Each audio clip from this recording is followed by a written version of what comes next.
Hello વિદ્યાર્થી મિત્રો, આપણે એમસીક્યુની શરૂઆત ચેપ્ટર 1થી કરેલી. હોપ કે એ તમને ઉપયોગી લાગેલા. હવે ચેપ્ટર 2ના એમસીક્યુ કરીએ છીએ આપણે, સ્થિત વિદ્યુત સ્થિતિમાન અને કેપેસિટન્સના. તો મિત્રો, પહેલું એમસીક્યુ છે એ કરીએ એ પહેલાં જે મિત્રોએ ચેનલને સબસ્ક્રાઈબ ના કરેલી હોય એ સબસ્ક્રાઈબ કરો અને નોટિફિકેશન માટે બેલ આઇકન પણ દબાવો.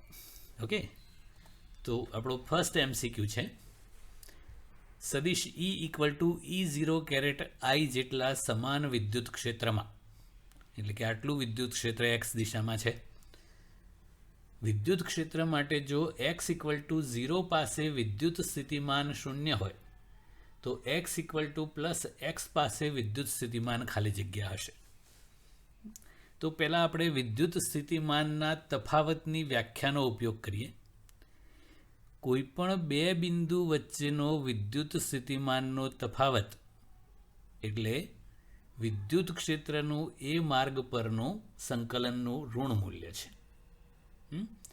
તો એકમ ધન વિદ્યુત ભારને એક બિંદુએથી બીજા બિંદુએ લઈ જવા માટે વિદ્યુત ક્ષેત્ર વિરુદ્ધ કરવું પડતું કાર્ય છે.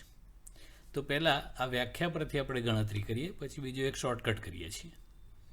તો અંતિમ માઇનસ પ્રારંભિક કરવાનું, પહેલાં 0 પર અને પછી x ઉપર છે, એટલે Vx - V0 અને x = 0 પાસે સ્થિતિમાન 0 છે. તો -0 to x E.dr -0 to x વિદ્યુત ક્ષેત્ર આપણને x દિશામાં આપ્યું છે E0 કેરેટ I, અને મિત્રો આપણે 0 થી x તરફ જવાનું છે, એટલે આ જે સદિશ dr છે એને આપણે x દિશામાં dx કેરેટ I સ્વરૂપે લખી શકીએ. અહીંયા સીમાઓ છે x સ્વરૂપે છે, એટલે સંકલન પણ x સ્વરૂપે રાખ્યું છે. હવે -E0 અચળ બાર, તો 0 to x dx અને caret I dot caret I એટલે 1. વિદ્યુત સ્થિતિમાનનો તફાવત અને વિદ્યુત સ્થિતિમાન અદિશ રાશિઓ છે. તો -E0 dx નું સંકલન x થાય ને પછી ઉપલી માઇનસ નીચલી કરો એટલે x - 0, એટલે જવાબ થયો -E0x. ઓકે, હવે શોર્ટકટની વાત કરી હતી આપણે. તો બે ફંડામેન્ટલ યાદ રાખવાના, 3 એકચ્યુઅલી. વિદ્યુત ક્ષેત્રની દિશામાં જઈએ તો વિદ્યુત સ્થિતિમાનમાં ઘટાડો થાય. તો અહીંયા વિદ્યુત સ્થિતિમાન x = 0 પાસે 0 હતું, તો x = x પાસે એનાથી ઓછું થાય, એટલે માઇનસ જવાબ આવે એ નક્કી થઈ ગયું. એટલે આ બેમાંથી એક ઓપ્શન હશે. એટલે આ પહેલી વસ્તુ. બીજું, આપણે E અને V નો સંબંધ કરેલો છે. E = -dV/dr માટે dV = -E/dr. તો અહીંયા r એટલે 0 to x એટલે x છે, અને વિદ્યુત ક્ષેત્ર તો અચળ જ છે, એટલે E0x. મેઇન આ પ્લસ માઇનસ છે.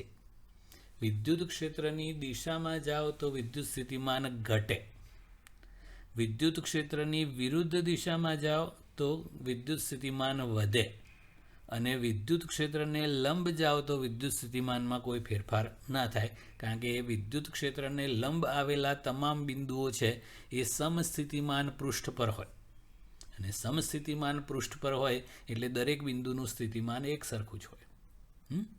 ઓકે,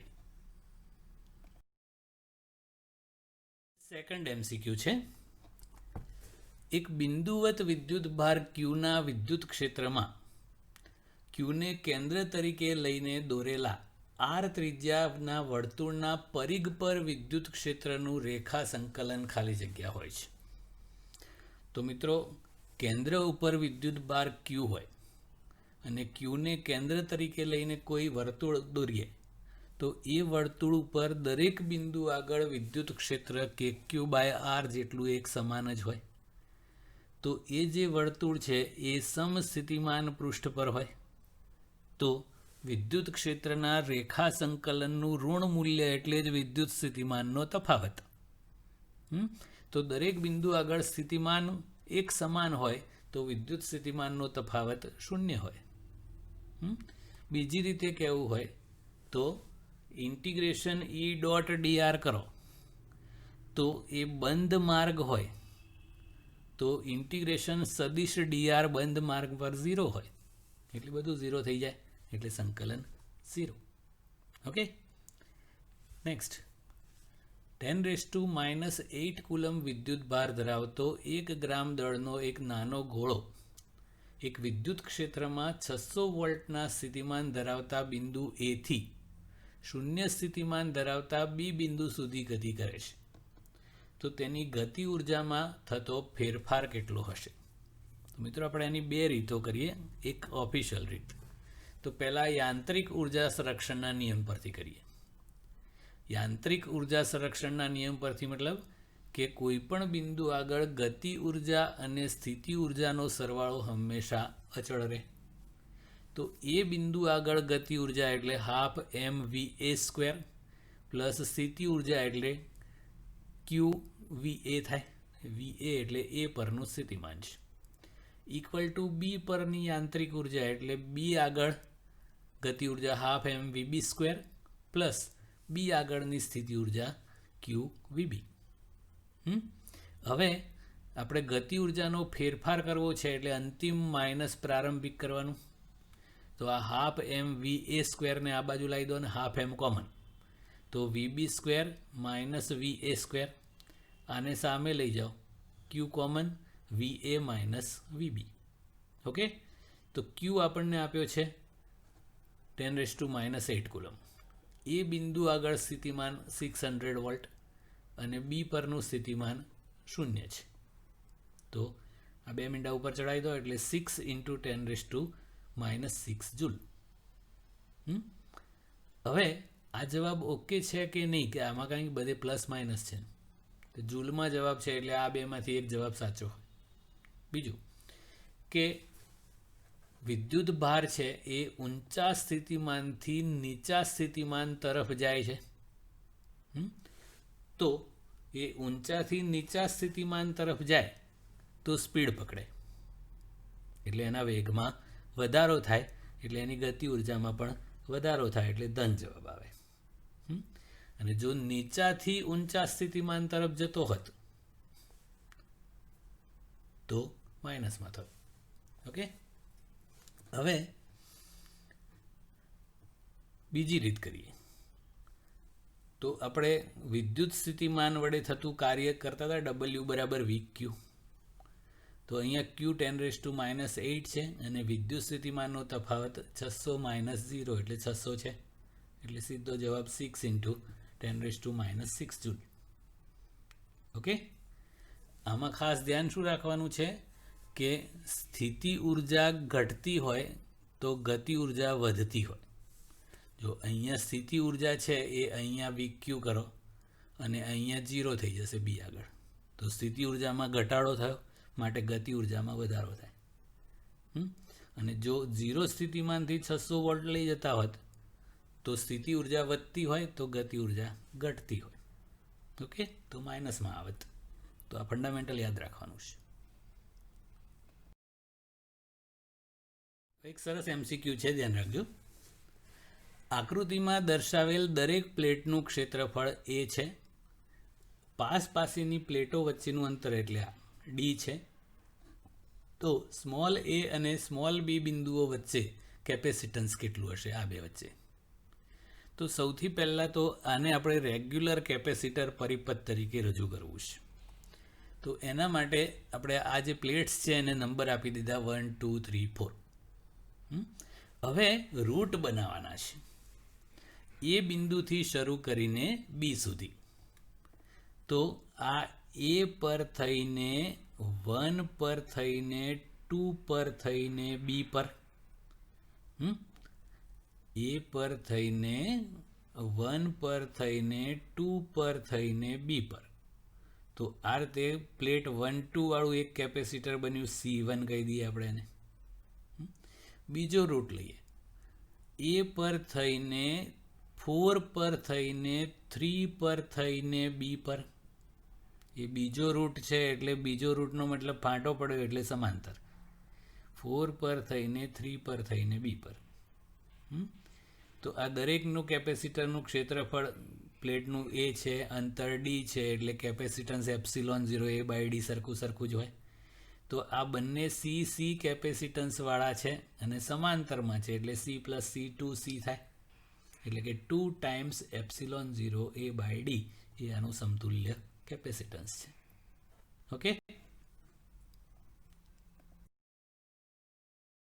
ઓકે હવે નેક્સ્ટ, એક એમ દળ અને ક્યુ વિદ્યુત ભાર ધરાવતા સ્થિર કણ ઉપર સમાન વિદ્યુત ક્ષેત્ર ઈ લગાડતા તે ગતિમાં આવે છે.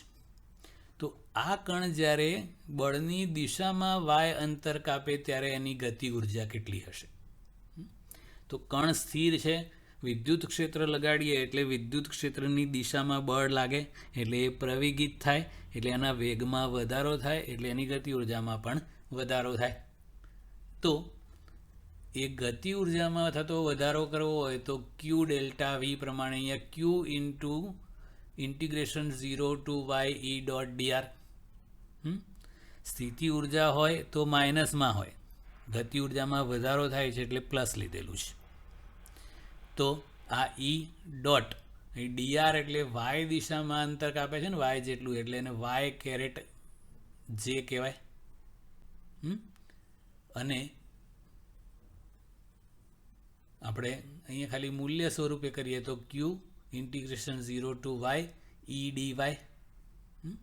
વિદ્યુત ક્ષેત્ર પણ વાય દિશામાં હોય અને સ્થાનાંતર પણ વાય દિશામાં હોય એટલે એ જે ડોટ જે 1 થઈ જતું હોય છે.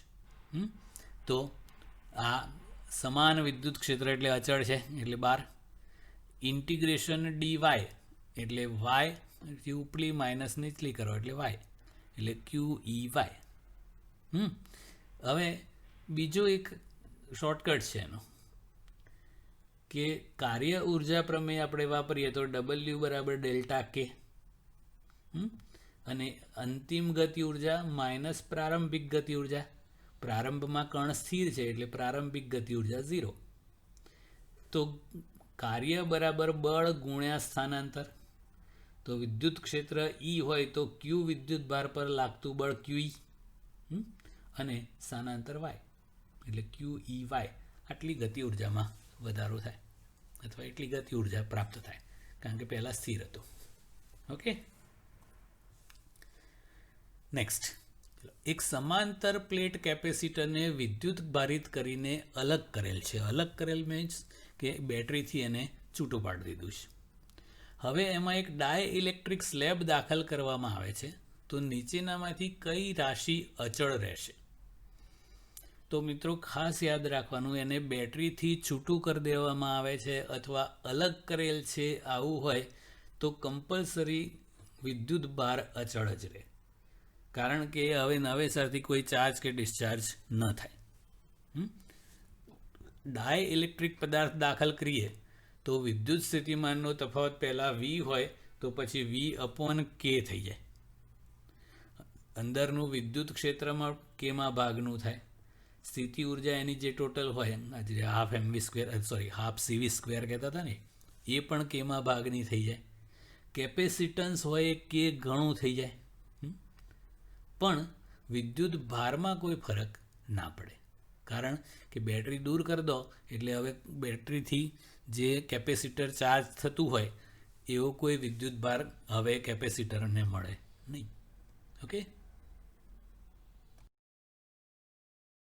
ઓકે મિત્રો, નેક્સ્ટ MCQ કરીએ છીએ આપણે. એક ગતિમાન ઇલેક્ટ્રોન બીજા ગતિમાન અથવા સ્થિર ઇલેક્ટ્રોન તરફ આવે તો તંત્રની સ્થિતિ ઉર્જામાં કેવો ફેરફાર થશે? તો મિત્રો, બે ઇલેક્ટ્રોનને સામસામે લાવવા પડે કે જાતે આવે? તો લાવવા પડે. કેમ કે બંને ઋણ હોય તો બંને એકબીજાને અપાકર્ષે. તો એ અપાકર્ષણ વિરુદ્ધ એમને નજીક લાવવા માટે આપણે કાર્ય કરવું પડે, અને આપણે જે કાર્ય કરીએ એ એમાં સ્થિતિ ઉર્જા સ્વરૂપે સંગ્રહ થાય. એટલે સ્થિતિ ઉર્જામાં વધારો થાય. ગતિ ઉર્જામાં કેવો ફેરફાર થાય એવું પૂછ્યું હોત તો મિત્રો યાંત્રિક ઉર્જાના સંરક્ષણના નિયમ પ્રમાણે ડેલ્ટા કે plus delta you equal to 0 હોય છે. મતલબ કે જો સ્થિતિ ઉર્જામાં વધારો થતો હોય તો ગતિ ઉર્જામાં ઘટાડો થાય. તો આમાં સ્થિતિ ઉર્જા વધે છે તો ગતિ ઉર્જા ઘટે. અને દૂર લઈ જાઓ તો જાતે જાય, અને જાતે જાય તો સ્પીડ પકડે, તો ગતિ ઉર્જા વધે અને સ્થિતિ ઉર્જા ઘટે. આનાથી ઉલટું. Okay, next. એક વિદ્યુત ભારિત કેપેસિટરની ઉર્જા યુ છે. હવે બેટરી દૂર કરી તેને એના જેવા જ બીજા એક વિદ્યુત ભાર રહિત કેપેસિટર સાથે સમાંતર જોડવામાં આવે છે. તો દરેક કેપેસિટરની ઉર્જા કેટલી હશે? તો મિત્રો કેપેસિટર જ્યારે બેટરી સાથે જોડ્યો હોય ત્યારે ફૂલ ચાર્જ થઈ જાય અને એના ઉપરનો વિદ્યુત ભાર ધારો કે ક્યુ અને એની સ્થિતિ ઉર્જા Q²/2C જેટલી છે. કેપેસિટરની ઉર્જાના 3 સૂત્રો છે: હાફ CV², Q²/2C અને હાફ VQ. ઓકે, આપણને V ખબર નથી એટલે આપણે V વગરનું સૂત્ર Q²/2C વાપરીએ છીએ.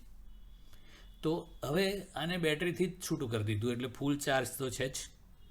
હવે એને સમાંતરમાં બીજું ખાલી કેપેસિટર જોડ્યું વિદ્યુત ભાર રહિત. તો શું થશે કે જે ફૂલ ચાર્જ કેપેસિટર છે એમાંથી વિદ્યુત ભાર પેલા ખાલી કેપેસિટર તરફ વહેવા લાગશે. ક્યાં સુધી? તો બંનેના વિદ્યુત સ્થિતિમાનો સરખા થાય ત્યાં સુધી.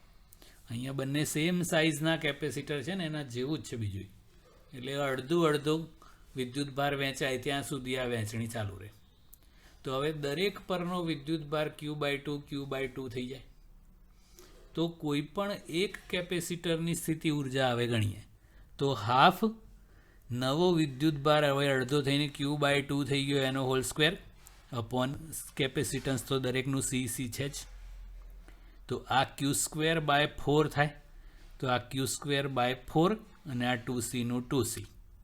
ઓકે, હવે આ 1/4 અને આ Q²/2C એટલે તો પ્રારંભિક સ્થિતિ ઉર્જા હતી ને, જે સિંગલ કેપેસિટર ફૂલ ચાર્જ હતું એની. તો આ નવા કેપેસિટરમાં એટલે નવા જોડાણમાં દરેક કેપેસિટર પરની ઉર્જા U/4 થઈ જાય. બંનેના આખા તંત્રની માગી હોય તો U/2. દરેક ઉપર U/4 હોય એટલે U/4 પ્લસ U/4 એટલે U/2. તો પ્રશ્ન એ થાય કે બાકીની U/2 ઉર્જા ક્યાં ગઈ? તો મિત્રો બે કેપેસિટર આ રીતે જોડો, એક ફૂલ ચાર્જ ને એક ખાલી, તો વિદ્યુત ભાર વહેતો હોય તો એ અવરોધ વિરુદ્ધ ઉર્જાનો વ્યય થતો હોય છે. તો આપણે આ રીતે એક કેપેસિટરથી બીજું કેપેસિટર ચાર્જ કરવાનો ટ્રાય કરીએ તો અડધી આમાં આ સેમ ટુ સેમ સાઇઝના હોય તો અડધ ઉર્જાનો વ્યય થઈ જાય. તો આવું થાય છે. ઓકે, હવે એક ફંડામેન્ટલ ક્વેશ્ચન છે. એક વિસ્તારમાં નિયમિત વિદ્યુત ક્ષેત્ર y દિશામાં પ્રવર્તે છે. ધારો કે આપણે યામાક્ષ પદ્ધતિ લઈએ તો આ y દિશા છે એમ વિચારો. તો આમ y દિશામાં વિદ્યુત ક્ષેત્ર છે. A, B અને C એ બિંદુઓ 0, 0, 2, 0 અને 0, 2 પર છે. તો આ એના યામ આપ્યા છે. તો આ બિંદુઓ પાસેના વિદ્યુત સ્થિતિમાનો માટે નીચેનામાંથી કયો વિકલ્પ સાચો છે? તો મિત્રો આપણે પેલી ફંડામેન્ટલની વાત કરી કે વિદ્યુત ક્ષેત્રની દિશામાં જઈએ તો સ્થિતિમાન ઘટે. વિદ્યુત ક્ષેત્રની વિરુદ્ધ દિશામાં જાઓ તો વિદ્યુત સ્થિતિમાન વધે, અને વિદ્યુત ક્ષેત્રને લંબ દિશામાં જાઓ તો વિદ્યુત સ્થિતિમાન સરખું જ હોય, સમસ્થિતિમાન બિંદુઓ કહેવાય. તો અહીંયા A અને B એ બંને વિદ્યુત ક્ષેત્રને લંબ છે ને, કારણ કે વિદ્યુત ક્ષેત્ર y દિશામાં છે અને આ બે બિંદુઓ x અક્ષ ઉપર છે. તો VA અને VB બંને સમાન જ હોય.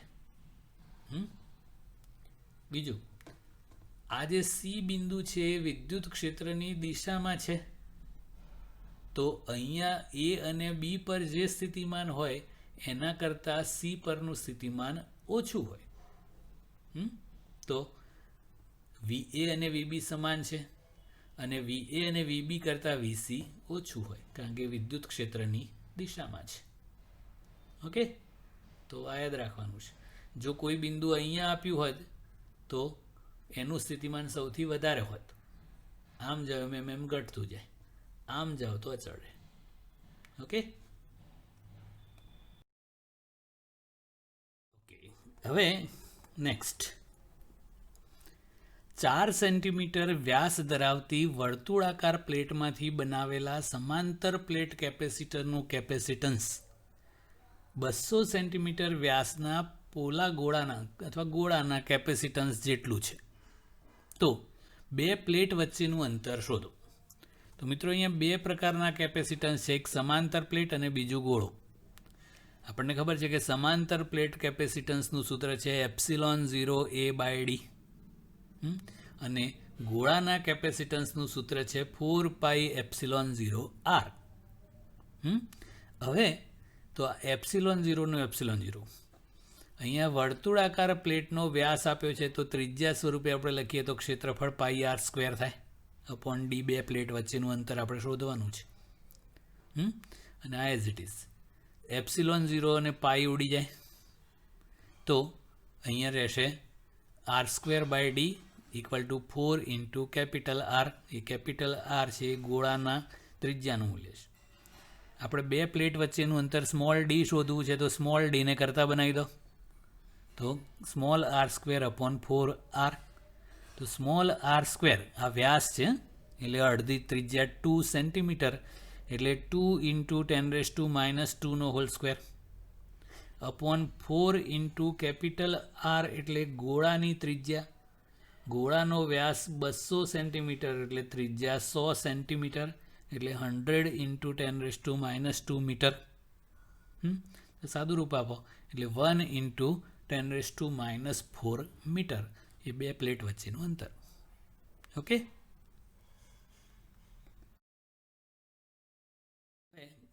MCQ 11. 100 વોલ્ટની બેટરી સાથે જોડેલ એક ચલ કેપેસિટરનું કેપેસિટન્સ એટલે બદલી શકાય એવું 2 માઇક્રોફેરેડેથી 10 માઇક્રોફેરેડે કરવામાં આવે છે. તેમાંથી સંગ્રહિત ઉર્જાનો ફેરફાર કેટલો હશે એ શોધો. મિત્રો, કેપેસિટન્સ બદલાય એટલે એના વડે ઉર્જા સંગ્રહાતી હોય એમાં પણ ફેરફાર થાય. તો અહીંયા ફેરફાર એટલે અંતિમ માઇનસ પ્રારંભિક કરવાનું. તો સ્થિતિ ઉર્જા અથવા તો કેપેસિટરમાં સંગ્રહાયેલી ઉર્જાનો ફેરફાર એટલે અંતિમ ઉર્જા ½ C2v² -½ C1v². તો ½ C2 - C1 v² common, half common, પછી C2 10 × 10⁻⁶ ફેરેડે થાય, માઇનસ C1 એટલે 2 × 10⁻⁶ ફેરેડે અને v² એટલે 100². તો આ તફાવત કરીએ તો 8 × 10⁻⁶ અને આ 100² એટલે 10⁴. તો 10⁻⁶ ને આ 10⁴ એટલે 10⁻² અને આ 4 થઈ જાય, 4 × 10⁻² જૂલ. ઓકે, હવે નેક્સ્ટ, એક સમાંતર પ્લેટ કેપેસિટરને બેટરી વડે વિદ્યુત ભારિત કરીને બેટરીથી અલગ કરેલું છે. જો આ ફરી આવ્યું ને, બેટરીથી અલગ કરો તો વિદ્યુત ભાર અચળ થઈ જાય. હવે તેની બે પ્લેટ વચ્ચેનું અંતર વધારતા અનુક્રમે વિદ્યુત ભાર, વિદ્યુત સ્થિતિમાનનો તફાવત અને કેપેસિટન્સમાં કેવા ફેરફાર થશે. તો આપણે વાત કરી કે બેટરીથી અલગ કરેલું છે એટલે કોઈ નવો વિદ્યુત ભાર કેપેસિટર પર આવે નહીં, એટલે વિદ્યુત ભાર તો અચળ જ રહે. પછી કેપેસિટન્સની વાત કરીએ આ છેલ્લાની, તો C = ε0A/d છે. તો બે પ્લેટ વચ્ચેનું અંતર વધારવામાં આવે તો ડી વધે તો સી ઘટે. એટલે આ ત્રીજા નંબરવાળું જે કેપેસિટન્સ છે એ ઘટે. હવે વી બરાબર ક્યુ બાય સી છે ને કેપેસિટન્સની વ્યાખ્યા છે ને, તો અહીંયા કેપેસિટન્સ શું થયું? ઘટ્યું. તો વી વધે. તો વી વધશે અને કેપેસિટન્સ ઘટશે. વિદ્યુત ભાર અચળ રહે, પછી વિદ્યુત સ્થિતિમાનનો તફાવત શું થશે? વધે. તો આ એક જ જવાબ છે, વધે, અને કેપેસિટન્સ છે ઘટે. ઓકે, સૂત્રો પરથી છે. હવે નેક્સ્ટ MCQ કરીએ છીએ. 6 સમાન કેપેસિટર્સને સમાંતર જોડી 10 વોલ્ટની બેટરી વડે વિદ્યુત ભારિત કર્યા છે. હવે તેમને બેટરીથી અલગ કરીને એકબીજા સાથે શ્રેણીમાં જોડવામાં આવે છે. તો આ સ્થિતિમાં જોડાણની મુક્ત પ્લેટો વચ્ચે વિદ્યુત સ્થિતિમાનનો તફાવત કેટલો હશે? તો મિત્રો, 6 કેપેસિટરને સમાંતર જોડ્યા અને 10 વોલ્ટનો વિદ્યુત સ્થિતિમાનનો તફાવત લગાડ્યો. તો દરેકનું વોલ્ટેજ 10-10 વોલ્ટ ફિક્સ જ હોય ને. સમાંતરમાં વોલ્ટેજ સમાન હોય અને શ્રેણીમાં વિદ્યુત ભાર સમાન હોય, યાદ રાખો. તો સમાંતરમાં જોડ્યું તો દરેકનું વોલ્ટેજ 10 વોલ્ટ હોય. તો એક કેપેસિટર પરનો વિદ્યુત ભાર CV જેટલો હોય. તો એવા 6 કેપેસિટરનો 6 CV થાય. એટલે કે 6C × 10, વીની કિંમત 10 આપણી. તો આ બધા કેપેસિટર પરનો વિદ્યુત ભાર આટલો થયો. હવે શ્રેણીમાં એ દરેક પર વિદ્યુત ભાર એક જ સરખો હોય, આટલો જ. તો ટોટલ વોલ્ટેજ કરવું હોય તો કુલ વિદ્યુત ભાર ભાગ્યા કુલ કેપેસિટન્સની વ્યાખ્યા. તો કુલ વિદ્યુત ભાર કેટલો? તો 6C × 10/C, એટલે 60 વોલ્ટ. બીજી રીતે કહેવું હોય તો સમાંતર હતા ત્યારે દરેક ઉપરનું વોલ્ટેજ 10-10 વોલ્ટ હતું. તો સમાંતરમાં વોલ્ટેજ સરખું હોય અને વિદ્યુત ભાર જુદો જુદો હોય, એનો સરવાળો થાય એકચ્યુઅલી વિદ્યુત ભારોનો. આપણે થિયરીમાં એ વાત કરેલી છે. અને શ્રેણીમાં જોડો તો વોલ્ટેજોનો સરવાળો થાય અને વિદ્યુત ભાર સમાન હોય. તો પહેલાં દરેક કેપેસિટરનું વોલ્ટેજ 10-10 વોલ્ટ હતું. તો એવા 6 શ્રેણીમાં જોડો એટલે 10 + 10 + એવું 6 વખત, એટલે 60 વોલ્ટ થઈ જાય. એટલે જવાબ 60 વોલ્ટ. ઓકે. MCQ નંબર 14 કરીએ છીએ. ધાતુની એક સમાન 6 ચોરસ પ્લેટોને આકૃતિ મુજબ ગોઠવેલી છે. સાઈડમાંથી જોઈએ તો આવું લાઈન દેખાય, એકચ્યુઅલી આખી પ્લેટ છે. દરેક પ્લેટની લંબાઈ L છે, એટલે ક્ષેત્રફળ L² થશે. તો આ ગોઠવણીનું કેપેસિટન્સ ખાલી જગ્યા થશે. તો મિત્રો, અહીંયા 6 પ્લેટ એટલે 3 કેપેસિટર બને. તો પહેલાં આપણે આની વાત કરીએ, પ્લેટ નંબર 1 અને 2. તો એનું કેપેસિટન્સ થશે ε0A/d, અને અહીંયા ક્ષેત્રફળ L² છે, એટલે એની જગ્યાએ L² થઈ જશે. હવે આ જે બે પ્લેટ છે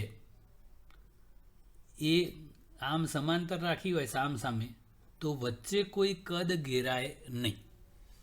કેપેસિટર ક્યારે ઉર્જાનો સંગ્રહ કરી શકે? જ્યારે એની વચ્ચે AD જેટલું કદ ઘેરાય, ક્ષેત્રફળ ગુણ્યા બે પ્લેટ વચ્ચેનું અંતર. તો અહીંયા બે પ્લેટ વચ્ચે અંતર D તો છે જ, પણ કોઈ ક્ષેત્રફળ ઘેરાતું નથી. કારણ કે બે પ્લેટ સમક્ષિતિજ છે, સામસામે નથી. તો કોઈ કદ ઘેરાતું નથી, એટલે એનું કેપેસિટન્સ 0 હોય. ઓકે. અને આ બે પ્લેટની વાત કરીએ તો ક્ષેત્રફળ તો L² જ છે, પણ અંતર બે વચ્ચેનું 3D છે. તો એનું કેપેસિટન્સ થશે ε0A/3D પ્રમાણે ε0L²/3D. ઓકે. તો C1 આટલું, C2 0 છે એટલે આપણે દર્શાવ્યું નથી, અને C3 આ. ઓકે. તો આ બંને કેપેસિટર, આમ તો 3 છે, એ સમાંતર થયા, એટલે કેપેસિટન્સ સમાંતર હોય એટલે સરવાળો કરવાનો. તો C1 epsilon 0 L² by D, C2 0 અને આ એપ્સિલોન 0 L² બાય 3D. તો લસા કરી દઈએ તો 4/3 એપ્સિલોન 0 L² બાય ડી એ આ તંત્રનું સમતુલ્ય કેપેસિટન્સ. ઓકે, તો મેઇન ફંડામેન્ટલ આમાં શું યાદ રાખવાનું છે કે બે પ્લેટ વચ્ચે A ઇન્ટુ ડી જેટલું કદ ઘેરાય તો જ કેપેસિટન્સની રચના થાય. ઓકે, એટલે એના માટે બે પ્લેટ છે એ એવી રીતે ગોઠવવી જોઈએ કે જેથી કંઈક કદ ઘેરાય. પ્લેટ ગમે તે આકારની હોય તો ચાલે, પણ ગોઠવણી આ રીતે હોવી જોઈએ. ઓકે, હવે બરાબર ધ્યાન આપજો. નીચે ટેબલમાં 3 કેપેસિટર્સ માટે પ્લેટના ક્ષેત્રફળો અને પ્લેટો વચ્ચેના અંતરો આપેલા છે. તેની બાજુની આકૃતિમાં તે Q વિરુદ્ધ V આલેખ દર્શાવ્યો છે. કયો આલેખ કયા કેપેસિટર માટે છે તે નક્કી કરો. તો આ જે ડેટા આપેલા છે એના પરથી કેપેસિટન્સ નક્કી થાય. તો C1 એટલે એપ્સિલોન 0 A બાય ડી થશે. C2 epsilon 0 2A upon D થશે. અને C3 epsilon 0 A upon 2D થશે. તો આ ત્રણની કમ્પેરિઝન કરો તો C2 સૌથી મોટું છે, પછી આ મીડિયમ C1 અને C3 છે એ સૌથી નાનું છે. છેદમાં 2 છે ને એટલે. હવે આલેખની વાત કરીએ. Q વિરુદ્ધ V નો આલેખ છે. તો કેપેસિટન્સની વ્યાખ્યા પ્રમાણે C બરાબર Q અપોન V છે. તો આ આલેખનો ઢાળ કરીએ તો dq બાય dV કહેવાય. તો એ જ આ થયું ને C. તો એ ઢાળ છે એ શું દર્શાવે છે? કેપેસિટન્સનું મૂલ્ય. તો આલેખ જેટલો Q અક્ષ તરફ નમેલો હોય એટલો ઢાળ વધુ. તો આ 1 નંબરનો આલેખ છે એનો ઢાળ સૌથી વધુ છે, 2 નંબરનાનો ઢાળ મીડિયમ અને 3 નંબરનાનો ઢાળ સૌથી ઓછો છે. અને એ ઢાળ છે એ જ કેપેસિટન્સ છે. તો મહત્તમ ઢાળ 1 નંબરવાળાનો છે અને મહત્તમ કેપેસિટન્સ C2નું છે. તો 1 નંબરનો આલેખ છે એ C2 માટે છે એવું કહી શકાય. 2 નંબર છે એ મીડિયમ ઢાળ છે અને આ C1 છે એ મીડિયમ કેપેસિટન્સ છે. એટલે 2 નંબરનો આલેખ છે એ મીડિયમ કેપેસિટન્સ માટેનો એટલે C1નો છે. અને 3 નંબરના આલેખનો ઢાળ સૌથી નાનો છે અને અહીંયા C3 છે એ સૌથી નાનો કેપેસિટન્સ છે. એટલે આ 3 નંબરનો આલેખ છે એ C3નો છે. ઓકે, એટલે બે વસ્તુ કમ્પેર કરવાની છે, કેપેસિટન્સના સૂત્રો અને ઢાળના મૂલ્યો. અહીંયા Q વિરુદ્ધ V નો આલેખ છે એટલે આલેખનો ઢાળ એ જ કેપેસિટન્સ છે. વધુ ઢાળ વધુ કેપેસિટન્સ, ઓછું ઢાળ ઓછું કેપેસિટન્સ, મધ્યમ ઢાળ મધ્યમ capacitance. Okay,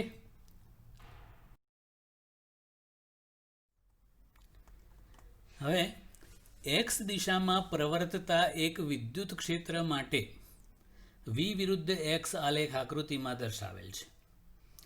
A, B, C અને D વિસ્તારોમાં એટલે આ વિભાગો આપેલા છે. કયા વિસ્તારમાં વિદ્યુત ક્ષેત્રની તીવ્રતાનું માન એટલે મૂલ્ય મહત્તમ હશે? તો મિત્રો અહીંયા V વિરુદ્ધ x નો આલેખ આપ્યો છે. તો E બરાબર -dV બાય dr કરતા હતા ને, અહીંયા અંતર x છે એટલે -dV બાય dr ના બદલે dx લખાય. તો એ આલેખનો જે ઢાળ છે એનું મૂલ્ય એ વિદ્યુત ક્ષેત્રનું મૂલ્ય થાય. તો જે વિભાગનો ઢાળ સૌથી વધુ હોય એ વિસ્તારમાં વિદ્યુત ક્ષેત્રનું મૂલ્ય સૌથી વધુ હોય. તો ઢાળ વધુનો મતલબ V અક્ષ તરફ જેટલો ઢળતો હોય તે. તો આ 4 વિભાગના આલેખોમાં આ C વાળો આલેખ છે એ V અક્ષ તરફ વધુ નમેલો છે એટલે C વિભાગમાં વિદ્યુત ક્ષેત્ર સૌથી વધારે હોય.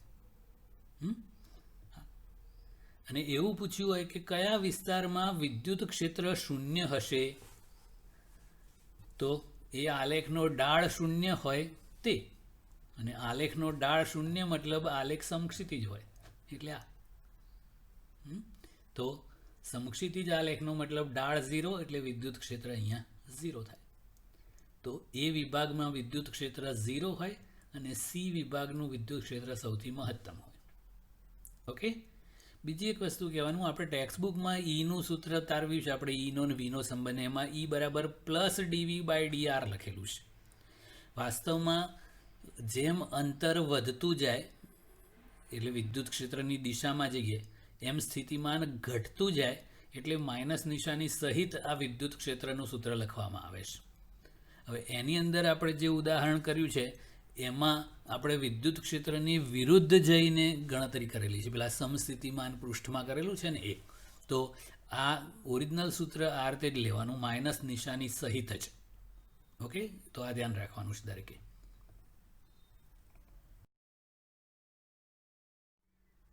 હવે એક સરસ MCQ છે, ધ્યાન રાખજો. ક્યુ કુલંબ અને 9 ક્યુ કુલંબ વિદ્યુત ભારો વચ્ચેનું અંતર 4 મીટર છે. ક્યુ કુલંબ અને 9 ક્યુ કુલંબ વિદ્યુત ભારો વચ્ચેનું અંતર ટોટલ 4 મીટર છે. તેમને જોડતી રેખા પર જે બિંદુએ વિદ્યુત ક્ષેત્રની તીવ્રતા 0 હોય તે બિંદુએ વિદ્યુત સ્થિતિમાન કેટલું હશે? તો પહેલાં તો એ જોડતી રેખા પર તો આ આટલેથી આટલે ગમે તે થાય ને. તો વિદ્યુત ક્ષેત્ર 0 હોય એવું બિંદુ ક્યાં હોય? તો આપણે આગળ વાત કરેલી ચેપ્ટર 1માં કે જો બંને વિદ્યુત ભારો ધન હોય તો વચ્ચે ધનાધન થાય, મતલબ બંનેને જોડતી રેખા ઉપર અંદર નાનાની નજીક. તો અહીંયા વિદ્યુત ક્ષેત્ર ધારો કે 0 છે. એક ધન એક ઋણ હોત તો 12 નાનાની નજીક બંનેને જોડતી રેખા પર અહીંયા ક્યાંક વિદ્યુત ક્ષેત્ર 0 વાળું બિંદુ મળત. ઓકે, તો અહીંયા બંને ધન છે એટલે વિદ્યુત ક્ષેત્ર અંદર નાનાની નજીક. અહીંયા વિદ્યુત ક્ષેત્ર 0 છે. અહીંયા એટલે ક્યાં? તો એ પી બિંદુ ધારો કે ક્યુ થી એ અંતરે છે. બે વચ્ચેનું અંતર 4 મીટર છે, તો 9 ક્યુ થી અંતર 4 - a મીટર થશે. ઓકે, તો સૌથી પહેલાં અહીંયા આપણે વિદ્યુત સ્થિતિમાન શોધવા માટે આ એનું મૂલ્ય અને 4 - એનું મૂલ્ય શોધી કાઢવું પડે, તો સ્થિતિમાનો ગણી શકાય ને. તો વિદ્યુત ક્ષેત્રની તીવ્રતા 0 છે, તો પી બિંદુ આગળ વિદ્યુત ક્ષેત્રની તીવ્રતા 0 કેવી રીતે થાય? તો આ બંને વિદ્યુત ભારો વડે પી બિંદુ આગળ ઉદ્ભવતું વિદ્યુત ક્ષેત્ર સમાન મૂલ્યનું અને પરસ્પર વિરુદ્ધ દિશાનું હોય ત્યારે. તો ક્યુ થી એ અંતરે એટલે કે Q/a² અને 9 ક્યુ થી 4 - a અંતરે એટલે કે 9Q/4 - a નો હોલ સ્ક્વેર. KQ ઉડી ગયા એટલે આવું થઈ ગયું. પછી બંને બાજુ વર્ગમૂળ કરો એટલે આ 1/a અને આ 3/4 - a થાય. તો આ 4 - a = 3a એટલે 4a = 4 એટલે a = 1 મીટર. હવે આપણે તો વિદ્યુત સ્થિતિમાન શોધવાનું છે. તો સંપાતપણાના સિદ્ધાંત અનુસાર પી બિંદુ આગળનું વિદ્યુત સ્થિતિમાન એ બંને વિદ્યુત ભારો વડે ઉદ્ભવતા વિદ્યુત સ્થિતિમાનોના બૈજિક સરવાળા જેટલું હોય. વિદ્યુત ક્ષેત્રમાં સદિશ સરવાળો થાય અને વિદ્યુત સ્થિતિમાન હોય તો બૈજિક સરવાળો થાય, કારણ કે વિદ્યુત સ્થિતિમાન અદિશ રાશિ છે. ઓકે, એટલે V = V1 + V2 થશે. તો V1 એટલે ક્યુને લીધે એ અંતરે KQ/a અને a એટલે 1 મીટર, અને 9 ક્યુ થી કેટલા અંતરે 4 - a એટલે 4 - 1 એટલે 3 મીટરે. તો કેટલું થાય? K × 9Q/3 metre. આવું થાય ને. તો કુલ સ્થિતિમાન V1 + V2 KQ/1 + 9KQ/3. તો આ ત્રણેય ભાગ ચલાવી દો તો આ 3KQ + 1KQ એટલે 4KQ આટલા વોલ્ટ થાય. ઓકે, તો યાદ રાખવાનું વિદ્યુત ક્ષેત્ર છે એનો સદિશ સરવાળો હોય, વિદ્યુત સ્થિતિમાનનો બૈજિક સરવાળો એટલે અદિશ સરવાળો હોય. કારણ કે વિદ્યુત ક્ષેત્ર સદિશ છે, વિદ્યુત સ્થિતિમાન અદિશ છે.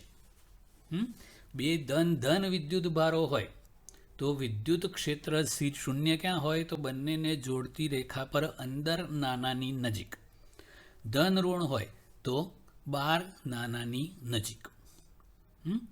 વિદ્યુત સ્થિતિમાનની વાત કરીએ તો બંને ધન ધન હોય તો એક પણ બિંદુ એવું ના હોય જ્યાં વિદ્યુત સ્થિતિમાન શૂન્ય હોય. અને ધન ઋણ હોય તો વચ્ચે નાનાની નજીક હોય એવા બિંદુ અને એને લંબ અક્ષ દોરો એ આખા બધા સમતલ પર, એ બધે વિદ્યુત સ્થિતિમાન શૂન્ય હોઈ શકે. પણ ધન ઋણ હોય તો જ. અને બંને સરખા સરખાના મૂલ્યના હોય તો બરાબર સેન્ટરમાં આવવું હોય.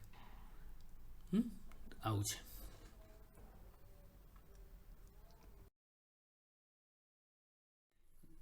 ઇન્ટરેસ્ટિંગ MCQ છે, ધ્યાન રાખવા લાયક. 600 માઇક્રોફેરેડે કેપેસિટન્સ ધરાવતા એક કેપેસિટરને 50 માઇક્રોકુલમ્બ પર સેકન્ડના સમાન દરથી ચાર્જિંગ કરવામાં આવતું હોય.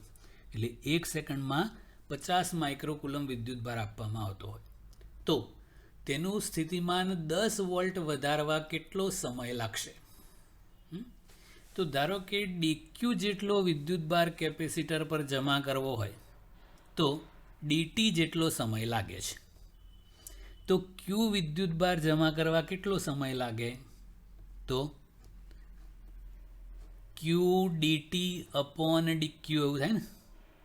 તો એ dt ને આપણે છેદમાં લઈ ગયા એટલે capital Q upon dq by dt, કારણ કે આપણને અહીંયા વિદ્યુતભારનો ફેરફારનો દર આપેલો છે. Q નથી આપ્યો તો કેપેસિટન્સની વ્યાખ્યા પ્રમાણે C બરાબર Q બાય V, માટે Q બરાબર CV.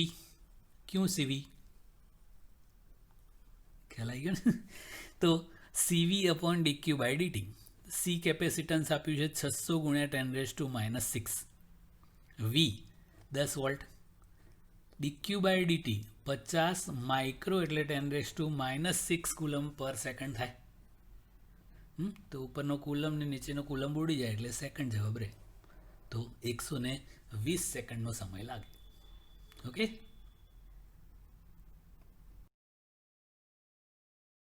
એક બહુ સરસ MCQ છે, ધ્યાન રાખવા જેવું. R1 અને R2 ત્રિજ્યા ધરાવતા ધાતુના બે ગોળાઓને વિદ્યુત ભારિત કરવામાં આવેલા છે. હવે તેમને વાહક તારથી એકબીજાનો સંપર્ક કરાવીને પછી અલગ કરવામાં આવે છે. તો એમની સપાટી પર વિદ્યુત ક્ષેત્ર અનુક્રમે E1 અને E2 હોય તો E1 અપોન E2 ગુણોત્તર કેટલો થાય? તો મિત્રો એ વાહક તારથી જોડીને અલગ કરો કે એકબીજાના સંપર્કમાં લાવીને છૂટા કરો, એ બે સેમ જ વસ્તુ છે. તો જો સેમ સાઇઝના ગોળા હોય તો આપણે એવું કહેતા હતા ને કે અડધો અડધો વિદ્યુત ભાર વહેંચાઈ જાય. તો અહીંયા અલગ અલગ ત્રિજ્યાના ગોળાઓ છે તો ગોળા પર વિદ્યુત ભારની જે વહેંચણી છે એ એની ત્રિજ્યાના સમપ્રમાણમાં હોય છે. તો Q1 ચલે છે R1 હશે એટલે પહેલા ગોળા પર વિદ્યુત ભાર Q1 હશે અને બીજા ગોળા પર Q2 છે એ એની ત્રિજ્યા R2 ના સમપ્રમાણમાં હોય.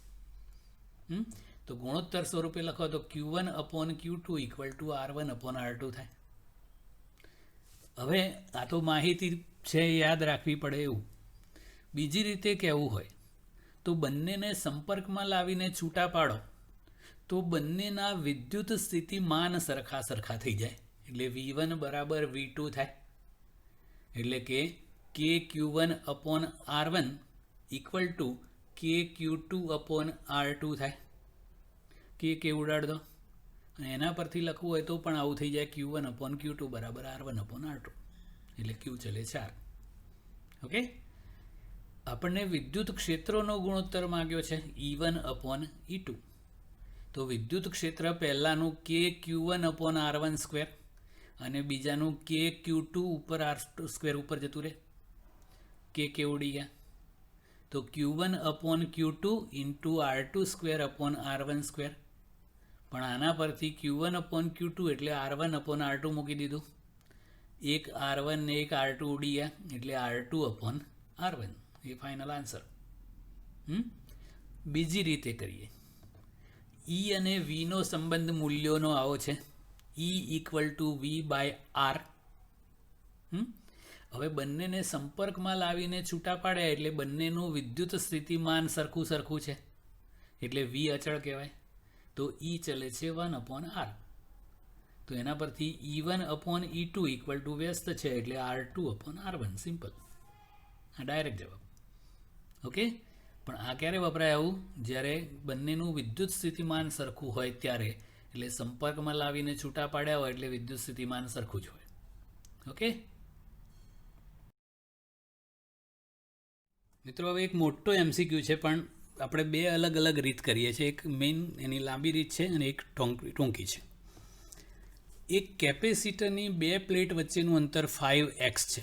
ટોટલ અંતર 5x છે અને એમની વચ્ચે વિદ્યુત ક્ષેત્ર E0 છે. પહેલાં શરૂઆતમાં આખામાં હવા હોય ત્યારે, અથવા શૂન્યાવકાશ હોય. હવે એમની વચ્ચે x જાડાઈનું અને ડાયઇલેક્ટ્રિક અચળાંક 3 ધરાવતું એક ચોસલું એક પ્લેટને અડકીને મૂકવામાં આવે છે. આ ડાર્ક બતાવેલું છે ને, x જાડાઈનું છે. ટોટલ અંતર 5x હતું, એટલે હવે 4x જેટલા ભાગમાં શૂન્યાવકાશ અથવા હવા છે અને x જેટલા અંતરમાં 3 ડાયઇલેક્ટ્રિક અચળાંક ધરાવતો પદાર્થ છે. તો આ સ્થિતિમાં બે પ્લેટ વચ્ચેનો પોટેન્શિયલ ડિફરન્સ એટલે વિદ્યુત સ્થિતિમાનનો તફાવત કેટલો હશે? તો કેપેસિટન્સની વ્યાખ્યા પ્રમાણે વિદ્યુત સ્થિતિમાનનો તફાવત V = Q/C થશે. પણ અહીંયા હવે બે અલગ અલગ કેપેસિટર થઈ ગયા ને, એક શૂન્યાવકાશવાળું અને એક ડાયઇલેક્ટ્રિક પદાર્થવાળું. અને એ બે કેપેસિટર શ્રેણીમાં છે. પહેલું ડાયઇલેક્ટ્રિક આવે ને પછી શૂન્યાવકાશ. તો આનું કેપેસિટન્સ કરીએ તો કે ડાયઇલેક્ટ્રિક અચળાંક માટે આપણે સૂત્ર કરેલું C = K∈0A/d. તો આના પ્રમાણે અહીંયા ડાયઇલેક્ટ્રિક અચળાંક 3 છે, તો 3ε0A/x થશે. અને આ જે શૂન્યાવકાશવાળું છે એના માટે સૂત્ર ε0A/d પરથી ε0A/4x થશે. હવે C1 C2 બંને શ્રેણીમાં છે, તો શ્રેણી જોડાણનું સમતુલ્ય કેપેસિટન્સ કરવું હોય તો 1/C = 1/C1 + 1/C2. પ્લસ આ કરીને ઉલટાઈ દો તો C = C1 × C2/C1 + C2. તો C1 એટલે આ, C2 એટલે આ કિંમતો મૂકી, શક્ય એટલું સાદું રૂપ આપ્યું. તો આવું થઈ ગયું 3ε0A/13x. આપણે વિદ્યુત સ્થિતિમાનનો તફાવત શોધવો છે Q/C. તો Q નો Q અને C એટલે આ 3ε0A/13x. એ ઉલટાઈ ગયું એટલે આવું થઈ ગયું ઊંધું. હવે આ 13/3 x નો x, બાકી શું રહ્યું? Q/ε0A. પણ Q/A એટલે તો સિગ્મા કહેવાય, વિદ્યુત ભારની પૃષ્ઠ ઘનતા, ભાગ્યા ε0. તો આ કેપેસિટરની બે પ્લેટ વચ્ચેનું વિદ્યુત ક્ષેત્રનું સૂત્ર થઈ ગયું ને E0. તો એની જગ્યાએ આપણે E0 મૂકી દીધો, Q/ε0A ની જગ્યાએ E0. તો આ જવાબ આવી ગયો. બહુ લાંબી રીત થઈ. બીજી ટૂંકી રીત કરીએ હવે. મિત્રો, આ બે કેપેસિટર્સ છે શ્રેણીમાં છે. આખાના બે છેડા વચ્ચે વિદ્યુત સ્થિતિમાનનો તફાવત ધારો કે V છે, જે આપણે શોધવો છે. આના બે છેડા વચ્ચેનો વિદ્યુત સ્થિતિમાનનો તફાવત V1 અને બીજા કેપેસિટરના બે છેડા વચ્ચેનો વિદ્યુત સ્થિતિમાનનો તફાવત ધારો કે V2 છે. આપણને ખબર છે કે શ્રેણીમાં વોલ્ટેજોનો સરવાળો થાય, તો એ V = V1 + V2 થાય. હવે E ના અને Vના સંબંધ પરથી V = ED કહેવાય, એટલે આ E1D1 + E2D2. E1 એટલે અહીંયાનું વિદ્યુત ક્ષેત્ર છે. તો ડાયઇલેક્ટ્રિક અચળાંક હોય તો વિદ્યુત ક્ષેત્ર શૂન્યાવકાશ કરતાં Kમાં ભાગનું હોય ને, E0/K. એટલે અહીંયા K = 3 છે, એટલે E0/3 અને અંતર x. ઓકે. પછી બીજામાં વિદ્યુત ક્ષેત્ર E0 પોતે જ છે, શૂન્યાવકાશવાળું, અને અંતર 4x છે. ઓકે. લસા કરી દો એટલે ડાયરેક્ટ જવાબ 13/3 E0x. તો આ સસ્તું પડે. તો આ રીત વપરાય. ઓકે.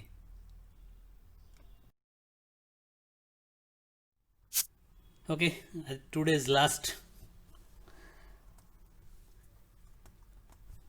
આકૃતિમાં દરેક પ્લેટનું ક્ષેત્રફળ એ અને ક્રમિક પ્લેટો વચ્ચેનું અંતર ડી છે. તો એ અને બી બિંદુ વચ્ચેનું અસરકારક કેપેસિટન્સ કેટલું હોય? તો આગળ કર્યું તે પ્રમાણે રૂટ બનાવવાનો, એથી બી સુધી જવાનું. તો પહેલો રૂટ વિચારો, એ પર થઈને 1 પર થઈને 2 પર થઈને બી પર, એટલે આવું 1 2 વાળું એક કેપેસિટર બની ગયું. ઓકે. બીજું, એ પર થઈને 2 પર થઈને 3 પર થઈને 4 પર થઈને બી પર, એટલે આવું એ પર થઈને 3 પર થઈને 4 પર થઈને બી પર, એટલે આવું 3 4 વાળું એક કેપેસિટર બન્યું. આવું 3 4 વાળું. અને હજુ એક રૂટ બનશે, એ પર થઈને 3 પર થઈને 2 પર થઈને બી પર, એ પર થઈને 2 પર 3 પર થઈને 2 પર થઈને બી પર, એટલે આવું 3 2 વાળું એક બન્યું. તો 3 કેપેસિટર બન્યા, એક 1 2 વાળું, બીજું આવું 3 2 વાળું, અને એક ત્રીજું 3 4 વાળું. અને ત્રણે ત્રણ રૂટ મતલબ 3 સમાંતર. દરેકનું capacitance epsilon 0 A by D છે. તો એવા 3 છે, એટલે 3 એપ્સિલોન 0 એ બાય ડી જવાબ. સમાંતર છે એટલે સરવાળો થાય. હવે બીજી એક આનો શોર્ટકટ યાદ રાખવાનો છે. જો આ સામે પેલું કેવું આમ એકબીજામાં આંગળીઓ ફસાવેલી હોય એવું થઈ ગયું. તો આ કોમ્બ પ્રકારનું જોડાણ કહેવાય. 2 કાંસકા લેવાના અને એના દાંતાઓ એકબીજામાં ભરાય એ રીતે ગોઠવી દેવાના. તો આવું થાય ને. તો આવું કોમ્બ જેવું બંધારણ હોય તો જેટલી પ્લેટ્સ હોય એના કરતાં એક ઓછું કેપેસિટન્સ ગણવાનું. 4 પ્લેટ્સ છે તો 3 કેપેસિટર બને, એટલે 3 times epsilon 0 A by D. 5 plate હોય તો 4, 10 પ્લેટ હોય તો 9 એમ. પણ આવું સામે કોમ્બ પ્રકારનું, એટલે કાંસકા જેવું હોય, 2 કાંસકા સામે ભીડાઈ દો અને થાય એવી રચના હોય તો આ ડાયરેક્ટ જવાબ કે જેટલી પ્લેટ હોય એના કરતાં એક ઓછું કેપેસિટર થાય. કેમ એવું? કે પહેલી ને છેલ્લી પ્લેટ છે એ સામે આવતી નથી, એટલે એક કેપેસિટર ઓછું બને છે. ઓકે, તો આજે આટલું. That's it. હોપ કે તમને બધાને ઉપયોગી થાય. અને નેક્સ્ટ ટાઈમ આપણે ચેપ્ટર નંબર 3ના MCQ કરીશું. ઓકે, તો કોઈ પણ નવું લેક્ચર આવે એ પહેલાં જે લેક્ચર આપણે સબમિટ કરેલું છે એ ઓલરેડી બરાબર વ્યવસ્થિત જોઈ લેવાનો અને એને લગતા MCQનો પણ અભ્યાસ કરી દેવાનો. અને એક ટાર્ગેટ રાખવાનું, તમારી જોડે 4 મહિના છે તો 4 મહિનામાં તમે, એટલે 120 દિવસ છે, દરરોજ એવરેજ તમે 20 MCQ કરશો તો પણ 2400 MCQ તમે તૈયાર કરી શકશો પર સબ્જેક્ટ. એટલે એક ગોલ બનાવી દેવાનો કે દરેક વિષયના એવરીડે 20 MCQ કરવાના જ, કોઈ પણ સમય ગમે તે થાય. તો એટલો સમય તમારે કમસે કમ ફાળવવો જ પડશે. એટલે આ તમે જે કંઈ અભ્યાસ કરો છો, વિડીયો જોવામાં જે સમય ફાળવો છો, એ સિવાયનો ટાઈમ છે એમાં તમારે રિવિઝન માટે સમય ફાળવવો પડશે. ઓકે, એટલે વિડીયો જોવા ઉપરાંત પણ પછી બાકીના સમયમાં તમારે જે થિયરી દાખલાઓ તૈયાર કરવાના છે એ, અને વધારાના MCQ જે સોલ્વ કરવાના હોય છે એ, તો એવરીડે તમે એવરેજ દરેક સબ્જેક્ટના 20 MCQ તૈયાર કરવાની તૈયારી રાખો. એનાથી વધારે થાય તો બહુ જ સરસ. તો હવે કામના કલાકો થોડાક વધારો, કારણ કે પરીક્ષા જેમ નજીક આવશે એમ તમારો લોડ વધતો જશે અને જેમ માનસિક બોજ વધતો જાય એમ પછી મગજની જે કાર્ય કરવાની ક્ષમતા છે એ પણ ઘટતી જતી હોય છે. તો પછી એ ટેન્શનમાં વાંચો તો તમે 5 કલાક વાંચો તો કલાકનું યાદ રહે, એવું ના થવું જોઈએ. એટલે એકદમ રિલેક્સ થઈને વાંચવા બેસવાનું, અને દર અડધાથી લઈને 1 કલાકે એવરેજ વચ્ચે એક બ્રેક લઈ લેવાનો 10 મિનિટનો, અને એમાં કોઈ જ પ્રવૃત્તિ નહીં કરવાની, ટીવી જોવાનું ને એવું બધું નહીં. એકદમ રિલેક્સ થવા માટેને એનો ઉપયોગ કરવાનો. થોડુંક ચાલી લેવાનું, યા તો એકદમ શાંત ચિત્તે થોડુંક પ્રાણાયામ કરી લેવાના, એવું. ટૂંકમાં મગજ ઉપર કોઈ બોજ ના પડે એવી પ્રવૃત્તિ કરવાની. ઓકે, તો that's it. All the best. આજે આટલું.